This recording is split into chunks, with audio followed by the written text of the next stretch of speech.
Halo semuanya, terima kasih sudah klik video ini dan selamat datang kembali di channel Movie Story. Pada video kali ini, saya akan membahas tentang alur cerita drama Duty After School Part 1 tahun 2023. Bercerita tentang sekelompok murid kelas 3 dari SMA Sungjin yang harus menjalani pelatihan militer guna menjadi pasukan cadangan bagi pihak militer. Pelatihan ini dilakukan untuk mempersiapkan pasukan cadangan apabila dibutuhkan untuk membantu melawan penyerangan alien. Yuk, langsung saja kita ke pembahasannya. Duty After School episode 1 dibuka dengan menampilkan sekelompok murid SMA Sungjin yang sedang bermain sepak bola ketika yang lainnya belajar di kelas. Sepulang sekolah, Kim Cheol dan Kim Dok-jung sedang membicarakan tentang bola-bola aneh yang sudah hampir setahun terlihat melayang di langit. Dok-jung berkata, kalau dengan munculnya bola alien itu ia mengharapkan ada sesuatu yang akan terjadi, tapi nyatanya tidak ada yang berubah dalam hidupnya. Sambil jalan, Cheol berusaha untuk mengajak Yonghun bicara, tetapi Yonghun mengabaikannya. Yonghun adalah siswa pintar yang dirundung di sekolah. Meskipun dirundung, Yonghun tidak tinggal diam dan berusaha melawan hingga mampu bertahan. Di perjalanan pulang, Yonghun menonton siaran YouTube yang menjelaskan tentang bola-bola alien itu dan rumor seputar benda itu. Cheol dan Dok-jung bertemu lagi dengan Yonghun di warnet, tapi masih diabaikan olehnya. Tak ambil pusing, mereka lanjut bermain game sambil membicarakan tentang rencana masuk universitas. Di tempat lain, militer bersiap untuk memeriksa bola alien yang jatuh pagi ini. Di antara tentara yang ada di sana, hadirlah Lee Chun-ho. Di tengah rasa frustrasi, komandan mereka yang baru tiba yang bernama Choi Yong-sik menembaki bola itu, tetapi bola alien itu tetap bergeming. Mereka beralih menggunakan panzer, namun bola itu tetap utuh, dan saat itulah kekacauan dimulai.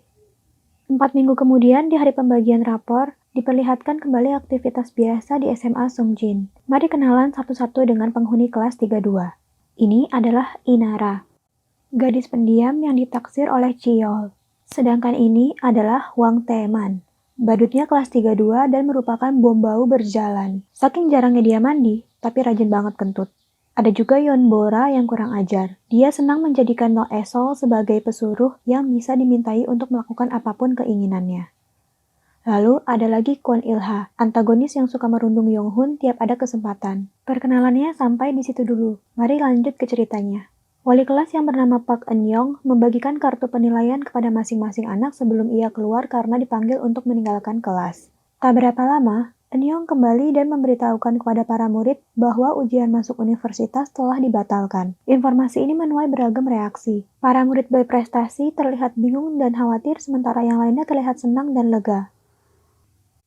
Wali kelas terus berbicara namun para murid mulai sibuk sendiri. Sampai akhirnya, Eun-yong menyalakan TV yang sedang menyiarkan Menteri Pertahanan sedang memberikan pengumuman darurat. Pengumuman itu berisi bahwa terkait dengan fenomena bola alien yang sudah terjadi selama setahun ini, semua siswa kelas 12, pria dan wanita berusia 24 tahun harus mengikuti pelatihan militer. Bagi murid kelas 12 yang setuju mengikutinya, mereka akan diberi poin lebih untuk ujian masuk universitas oleh pemerintah. Tujuan diadakannya pelatihan ini adalah untuk mempersiapkan mereka sebagai pasukan cadangan militer. Semua murid terkejut, bingung, dan khawatir. Mereka melontarkan banyak pertanyaan, tetapi wali kelas tidak bisa menjawabnya. Wali kelas mengatakan kalau para murid akan mengerti sendiri saat waktunya tiba.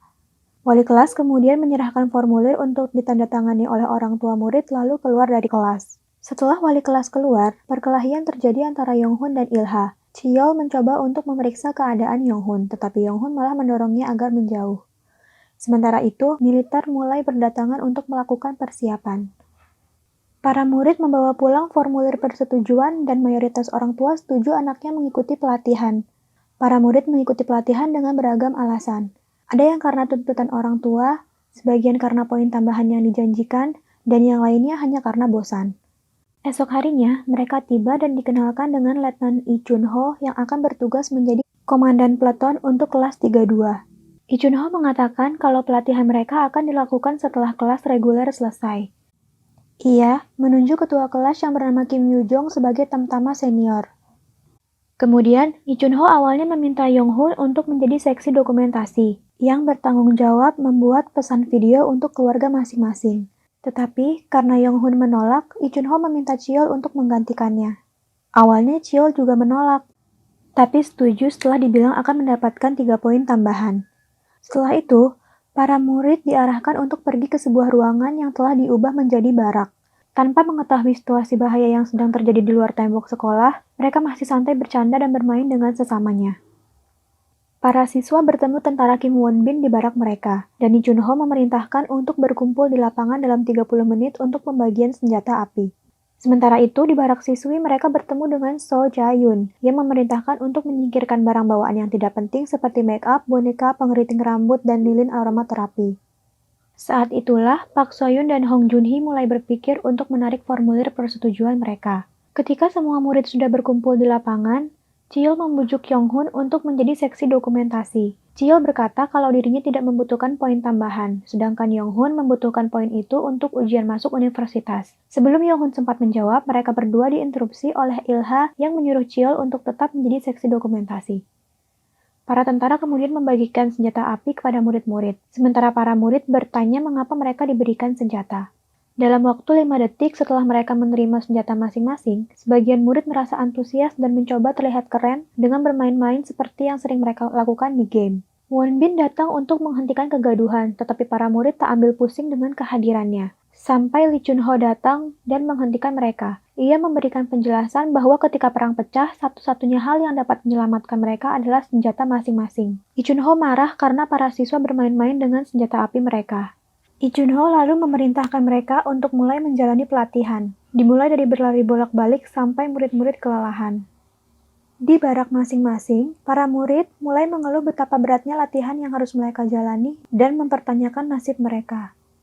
Di video dokumentasi untuk orang tua mereka, masing-masing mengirim pesan aduan. Ada yang merasa ditipu, ada yang menangis meratapi nasibnya, ada yang merasa bisa bertahan karena sang komandan orang yang tampan dan karismatik, ada juga yang mengkhawatirkan anggota keluarganya. Kemudian, para siswa menonton video militer yang bocor ke publik. Video tersebut menampilkan para tentara yang terlihat sedang menembaki sesuatu. Mereka mulai berteori kalau perang telah pecah dan Dokjung membagikan teori gilanya. Para siswa yang mendengar teori Dokjung mengejek dan memukulinya sampai Lee Chun Ho datang menghentikan mereka. Yong-hun akan meninggalkan kelas karena merasa tidak bisa fokus belajar, tetapi Lee Chun Ho memperingatkan kalau dilarang untuk pergi sendirian. Yong-hun kesal dan akhirnya mengadu kalau Ilha menyimpan ponsel. Ponsel Ilha kemudian disita, dan Ilha yang kesal mencoba untuk memulai perkelahian dengan Yong-hun. Akibatnya, Lee Chun Ho memanggil mereka keluar dan menyuruh mereka untuk melakukan tugas. Saat sedang melakukan tugas, Ilha dan Yong-hun kembali beradu mulut. Chiyol yang kebetulan sedang keluar, melihat pertengkaran itu dan berusaha untuk melerai mereka. Saat itu, sebuah bola alien jatuh dari langit. Mereka bertiga terlempar tapi kemudian terpana. Didorong oleh rasa penasaran, mereka mencoba untuk melihatnya lebih dekat. Ilha mengeluh karena ponselnya disita sehingga ia tak bisa mengupload foto bola itu, dan hal ini memicu pertengkaran kembali dengan Yong-hun. Ilha mendorong Yong-hun menabrak bola itu dan tiba-tiba bola itu terbuka. Sebuah tentakel keluar dan mencengkeram Yong-hun. Meskipun sudah melawan dan sekuat tenaga berusaha melepaskan diri, Yong-hun akhirnya ditelan oleh makhluk itu dan meninggalkan Chiyol dan Ilha yang terperangah, terkejut, dan ketakutan. Episode 1 berakhir dengan epilog yang menampilkan Chiyol yang sedang membuat pesan video Yong-hun. Ternyata Yong-hun dan Chiyol adalah teman masa kecil. Dalam proses perekaman, Yong-hun terlihat mengenang masa-masa waktu mereka berdua masih bermain bersama. Yong-hun berjanji untuk main game bersama Chiyol di warnet langganan mereka setelah ujian akhir sekolah. Diiringi senyum terakhir Yong-hun, episode 1 pun selesai. Terima kasih sudah menonton. Kalau kalian suka dengan video ini, jangan lupa klik like, share, dan subscribe. Dan sampai ketemu di episode selanjutnya. Bye!